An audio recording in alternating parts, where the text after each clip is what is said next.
சென்னை பாடி முல்லை நகரைச் சேர்ந்த பாண்டியன் தேமுதிகவில் பொறியியல் பிரிவு இணை செயலாளராக பதவி வகித்தார்.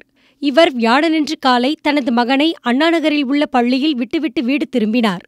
குமரன் நகர் அருகே வந்தபோது 6 பேர் கொண்ட கும்பல் பாண்டியனை சுற்றி வளைத்து சராமரியாக வெட்டிவிட்டு தப்பினர். சம்பவ இடத்திலேயே அவர் இரத்த வெள்ளத்தில் பலியானார். கொலை நடந்த இடத்தில் உள்ள கேமராக்களை போலீசார் ஆய்வு செய்கின்றனர்.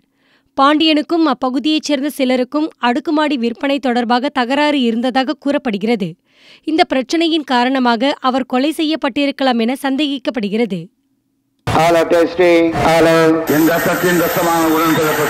என் உயிரினும் மேலான அன்பு உடன்பிறப்புகளே, செய்வீர்களா? நீங்கள் செய்வீர்களா? அத்தனை கட்சி கூவி அழைச்சு இன்னைக்கு கூட்டணி சேர்த்திட்டு இருக்காங்க.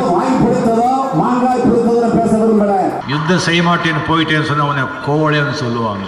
आप में से किसी ने कहा था कि Rafale CEO has said people of Tamil Nadu are remarkable. தேர்தல் திருவிழா 2019 6 பக்க எக்ஸ்க்ளூசிவ் தேர்தல் செய்திகள். தினமலர் நாளிதழில் தினமும் சில செய்திகள், சில படங்கள், சில தகவல்கள். தினமலர் நாளிதழில் மட்டுமே. தினமலர், உண்மையின் உரைக்கல்.